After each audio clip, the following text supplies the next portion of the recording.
Good morning, Seawolves. What a wonderful, nice and sunny day today. I hope you have some delicious coffee ready and brewed. I just made a fresh pot, so here we go. Just the sound of that. You have to savor it. Have to savor it. Take it slow. 3, 2, 1. Ready for some sailing? New Zealand. 2, 1, away you go. You heard the call, they were very close to that marker. They had to pull out. How? Wow! He can't see anything. That could have been carnage. He can't see anything. Pete says, sorry. No law. 2, 1, away you go. Listen oh, that was close. Listen to my calm. Oh, yeah, super nice. So, big second day for the America's Cup going on in Auckland right now. Really cool to see these AC75s go hard and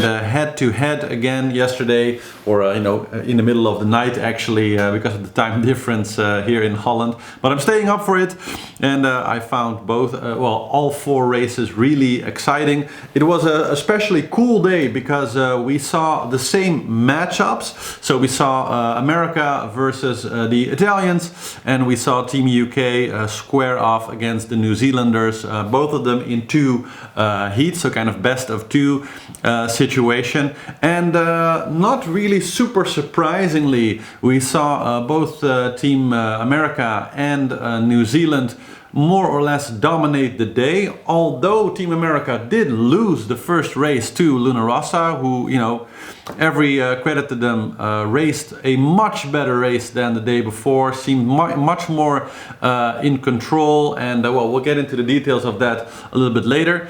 But it was interesting to see that both the Italian team and the UK team had gotten themselves a lead at some point, but were more or less forced to hold on to that lead, really using tactics. So tacking with the second boat, trying to make sure opportunities stay closed to the enemy, but not really running off on speed. While on the other side, with both the US and the New Zealand team, we at this point at least, I think, see quite clearly that their boats are just faster at this point. They're able to sail a little bit higher on the wind, on the upwind legs, and the top speed so far clocked in the entire event 49.5 knots by Team New Zealand, so just a hair shy of 50 knots. Crazy, right? But we don't see Luna Rossa and the Ineos Team UK produce this type of speed. So 45 knots, I mean, they're almost getting up there, but in a head-to-head comparison, we see that both the US and the UK boat are just accelerating up to those speeds a little faster. They're pointing a little higher, and their top speeds are usually 1, sometimes 2 knots higher than that of Luna Rossa and Team UK, for as far as we can see right now. Now the boats are presumably absolutely not at their max capacity. That goes for Team US and New Zealand, but also of course for the UK and Luna Rossa. These are new boats. Before yesterday had never been really raced against anything before, so the learning curve is super fast, and we expect these boats to still get a lot faster as we go through this whole series of races. But right now, in this particular moment, if we go through the 4 races, what I saw is that, of course, in the first race, Team New Zealand making quite a big mistake in the sense that they almost flew off the foils and landed themselves, so that they had to restart the boat and get foiling again, losing the mate. There's a lousy dive. Emirates Team New Zealand dumping just before the bottom gate. Oh yes! Put your hands up to your face. Why wouldn't you? Your boat's been sailing so beautifully, flying down towards the bottom gate, and you've dumped it. But now I'm always intrigued by this, how quickly they get back up on the falls. And there they go again. They're round the bottom gate, but another mistake This is not smooth. It was smooth up until that point. 8 or 9 seconds. And so it looked for a second there as if Team Ineos maybe had it in the bag. But basically within that same upwind leg, they were able to almost completely close the gap. And basically 1.5 legs later, New Zealand was in the lead again.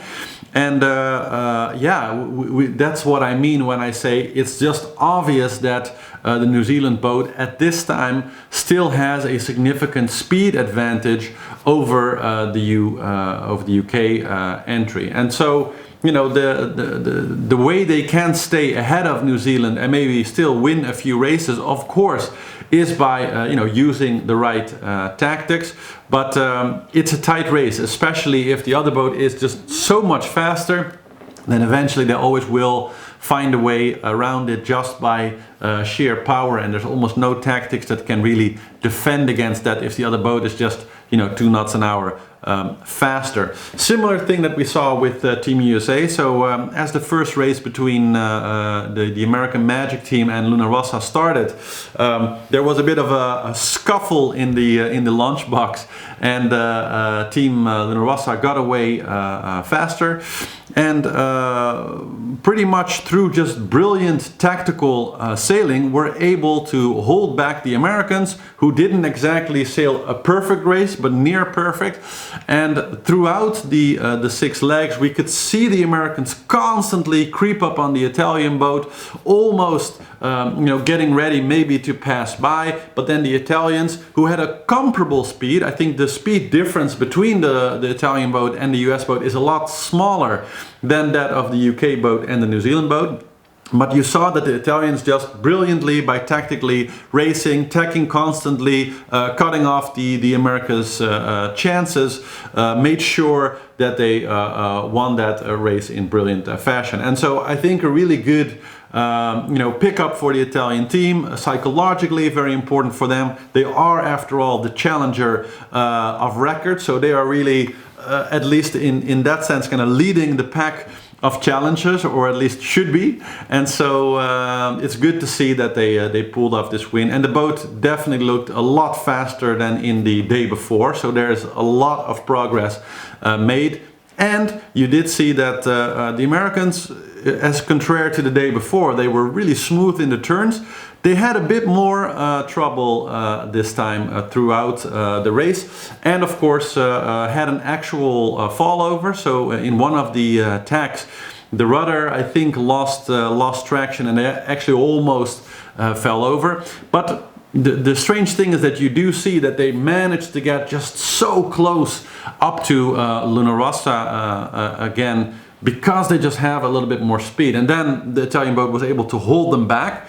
But if they're able to close a pretty big gap like that, just time after time, when there's nobody else to hold them back, and then only through tactics you can kind of, outmaneuver them and win the race, it just means that, to my mind at least, there's still a significant enough speed difference there that it gives the American boat a clear advantage. And if they make so much as a single tactical mistake, you'd immediately see the American Magic boat take the lead again. So still work there to be done for the Italian team, but really cool that they won that first race. Incidentally, in the second race between the Italians and the Americans, we saw right away again a big scuffle in the launch box, but this time with the Americans taking the advantage.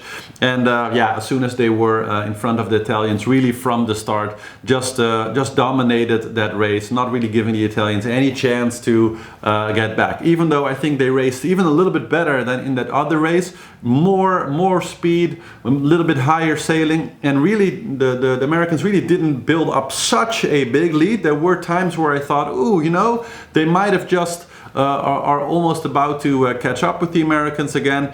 But in the end, I think with a 12-second lead, they still, the Americans won the race very, very strongly. Then in the second race between the New Zealanders and Team UK, we saw the UK team again being quite a bit stronger, and because of a big mistake during the launch box time, get a pretty good head start on the New Zealanders.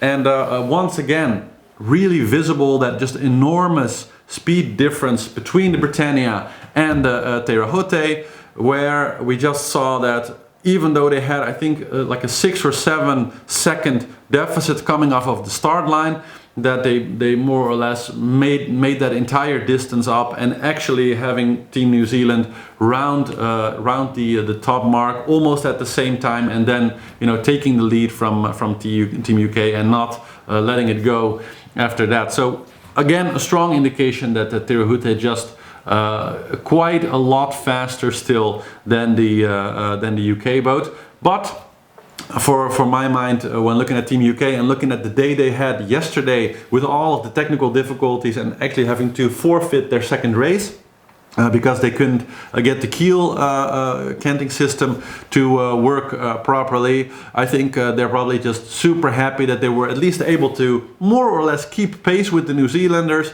and their boat worked. So no malfunctions. They raced a beautiful race.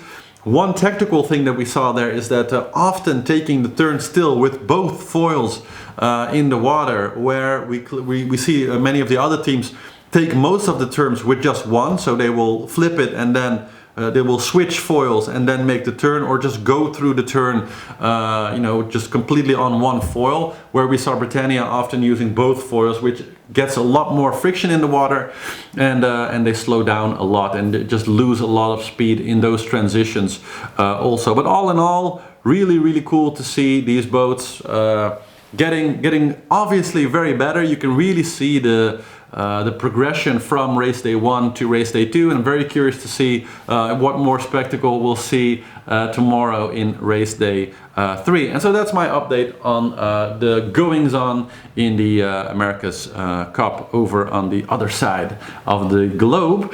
And now let's move back to the Vendée Globe race, because in the adventure around the world there are also first item of news in the Vendée that Sébastien Destremeux on board of Merci had some autopilot problems. Apparently he had a very long night and day struggling to get his boat under control again, with basically all of his autopilot systems not working, especially the electronics developing problems, maybe getting wet. I'm not 100% sure on that, but that's kind of what I read in different sources. And apparently also while working on the electronics, he misaligned something or hooked something up that wasn't quite compatible. I think a 12 volt or 24 volt source on the 12 volt system or something like that, and actually burned through one of the motherboards of one of the autopilot systems that he had on board. So he had to spend quite some time taking all of that apart, and especially getting one part off of a board of a different autopilot and hooking that in the system somewhere. So quite some technical work going on there. But apparently this morning he has rudimentary auto steering again. So that's nice. And yeah, good for him that he can now hopefully get back on course. So the race right now well on their way to passing the southern tip of New Zealand, but like what we discussed yesterday, so here we see kind of the tip of New Zealand there, and yeah, the leaders a little bit in trouble running into this enormous spread of just varying high pressure fields around there. We see Yannick Besthaven doing right now a VMG of 2.6 knots, average speed of 11 over the last 24 hours, so not very fast. And we see something similar for Charlie Dalin doing 15 knots right now, but only about 13 over the last 24 hours. And we see Thomas Rouillant, same thing, 8.2 knots. So they're just really going slow. They have wind speeds of about 11, 13, sometimes 10, 9, some of the area 7, 5. So it's just not very good. And as a consequence, exactly what we talked about yesterday, we see that the rest of the leaders are catching up a little bit with those 3 runaway boats at the front. And nice to see our hero Jean Lecam strongly in 4th position, making relatively good speed, 16.7 knots over the last 24 hours. So Laroy is certainly showing his skill again, and he's also, as you can see here, right now at least, perfectly positioned really in the strongest area of any wind around, with a very good angle, so that's very nice to see, and we'll look at his course continuous actually in a second here. Then let's take a look real quick here at Lewis Burton. We see similar speed, 17.5. We have Damien Seguin here, 16 point. Boris doing, oh, that's not Boris actually. I seem to be unable to select Boris at this time. Isabel Joske also 17.5. So this whole crew here all doing relatively good speeds, and they are gaining 5 to 7 knots or miles on the leader group. So they're catching up pretty fast, especially considering that they're really Jean Le Cam right now only about 340 miles behind Yannick Besthaven, so really not a very large lead at all, although Yannick, of course, with his time added for the rescue and stuff, still comfortably in the lead. But I would say Jean Le Cam is pretty close in that sense, even though it only gets applied in the end, so it's hard to predict how that will work out. But everything right now just very, very close together in the head group. Then let's take a look at the boats kind of behind the leader. So let's start actually here with Armel. Armel's speed is back up again, so whatever happened before seems to be solved. Last 4 hours, 16.5 knots. He's doing 17 to 18 right now, and I think his 24-hour average is going to shoot up. So next time we get information from his boat, I think his 24 hours will also be 17 knots or something. So that puts him, on a pace again, outpacing more or less everybody in front of him. And we see Roman Atanasio here and Clarice Kramer, both 13, 14 knots or so, with having just significantly less wind than Armel right now. And if Armel keeps following this course, he is going to keep creeping closer. So that's kind of nice. And he's also actually made quite a bit of time on the head group, because right now Armel is about 1,820 miles behind Yannick Besthaven. But there is of course a bit of a split between the three leaders and the boats behind, who are about, like I said, 300. I think that the one who's most in the back, so that would be Giancarlo Pedotto right now, is about 400 something miles behind. And so that means that Armel actually only about 1,300 or maybe 1,400 miles behind them, while the leader group was still, all together, he was about 1,700 miles. So he actually did gain about 300 miles on that head group also. And so for all intents and purposes, it looks like Armel is still slowly but certainly closing that gap. And also, with his speed being about 17 to 18 knots compared to, Yannick Besthaven right now going 8, that means that he's also gaining 8 or 9 miles every hour on the three leaders. So he's doing really, really well there. In the two boats in between, so I already mentioned them, Roman Atanasio here, and we have Clarice Kramer on Banque Populaire, both doing well, but also in lighter airs now, so just not so fast, and they've consistently not been as fast as Armel also. So then if we go a little bit back, we see that this pack here getting a little bit closer together. So Alan Rora seems to be losing a little bit some miles. He's still not super fast, 15 knots, even though he's having a lot of wind right now, at least 25 knots. So you'd think he'd be more around 18 or 19 knots, but not so. And we see that the rest of the group here with Pip Hare all finally crossed those light winds and are, more or less in good wind now. So I think that Pip just coming out of the back end of that low pressure, but doing 12.5 knots and doing 15.9 over the last 24 hours. That's pretty good. And the leader there should have more wind, 15.5 right now and 14, so pretty much 15 also over the last 24 hours. Just good speed. But let's take a look at how this is going to keep moving, because I think all of those lows are going to keep moving to the east.